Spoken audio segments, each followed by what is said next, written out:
Now. I've been looking forward to it ever since I heard we're in the SAC. We knew that it was going to come down to us at some point.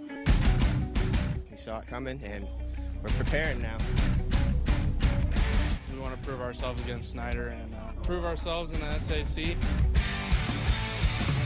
It's going to be a big game atmosphere. If we desire to play for the championship and we desire to ring the bell, every game is for the championship. Well said by Doug Dynan. Carroll and Snyder fans, hey, they've been waiting a long time for a matchup like tonight in the SAC. Same thing for Leo and East Noble fans in the Northeast State. Two absolutely huge games on the docket, but the ultimate winner tonight might be Mother Nature, who went all out in Kendallville and at Spooler Stadium for tonight's two big games. And we start in the city with your Highlight Zone Game of the Week. Jessica. When Carroll and Homestead made the move to the SAC, one thing fans were excited for were a lot of new matchups. Tonight's Carroll and Snyder game, a perfect example. These two have met only twice in the last 30 years, the last time coming in 2004. Carroll at Snyder, it's your Highlight Zone Game of the Week. Snyder 4-0 in conference, ranked second in 5A. Carroll 3-1, ranked 14th in 6A. We had ourselves a scoreless first quarter thanks to big plays like this. This is Zachary McDowell with the sack on Aiden Smith. This is Isaac Steedling rallying the troops as they head into the second quarter scoreless. And it works. They march down the field and end it with a touchdown pass to David Turner to put Snyder up 7-0. Aiden Smith, he answers right back. He fakes the handoff and takes it in himself. This will tie up the game at 7-all, and that's your halftime score. Snyder comes out in the third quarter, and they're looking for some blood, and they'll get it. They run the Wildcat, and it's Mac Hippenhammer with the touchdown to put Snyder up 14-7. That's the last football play you're going to see because this game delayed to tomorrow with Snyder up 14-7 with 4:54 left in the third quarter. What it is it's a test of character, because you got shut down, and you got to go back, you got to reorganize, you got to talk about when you're playing, and you got to get all fired back up, so.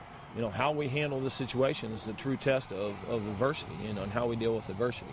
I don't think, there's any advantage for any one team. We always like to be able to show things, and the kids can learn from what they're doing, but so can they. And so, I think it equalizes, and it'll be a great end of the third quarter and fourth quarter. It's certainly shaping up to be that way. This game going to restart at 1 o'clock tomorrow at Spooler Stadium with Snyder up 14-7 with 4:54 in the third quarter. Meanwhile, let's head over to Randy Spieth, who has your big game in the Northeast 8 this week. Yeah, thanks, Jessica. Coming into the night, there were 3 teams undefeated in Northeast 8 play: Belmont, East Noble, and Leo. The Lions riding high after last week's win over New Haven. They're out at East Noble in this one. Both teams a perfect 4-0. The leaders at QB, Andrew McCormick right there, a sophomore at East Noble. Notes ranked 12th in 4A. At Leo, senior Craig Kloffenstein, he and the Lions ranked 5th in the state. McCormick getting the ball first, but a pass he'd like that is picked off there by Leo's Zach Sauer. He's pushed out of bounds, but all pumped for Lions Nation there.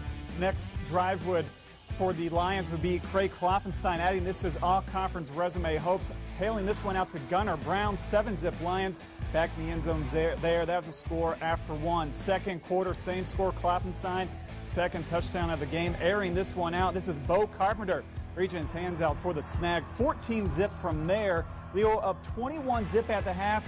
Lightning came out, though, and the teams were in the locker room, followed by plenty of more rain. They'll try again tomorrow. Here's Leo coach Jared Souter about his team's performance so far.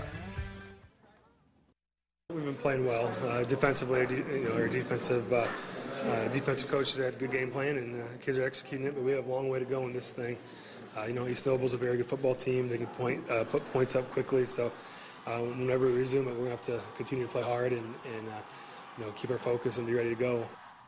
This game's set to resume tomorrow at 10 a.m. out in Kendallville. Leo hosts Belmont next week, while East Noble travels to Norwell for week 6. Let's go back over to Glenn. All right, thank you very much, Randy. And you know what, Randy? It's kind of a sad night, not because we didn't get those football games all the way in, but because this is our last night with Randy Spieth here on the Highlight Zone. Randy did a great job to work at our sister station down in Indianapolis at Wish TV. His first assignment as a sports photog will be to go to Monday Night Football, Randy, against the Jets. Colts and Jets, we're going to miss you. A lot of people at home don't know all the work Randy does behind the scenes to make things easier for us to put things on the web.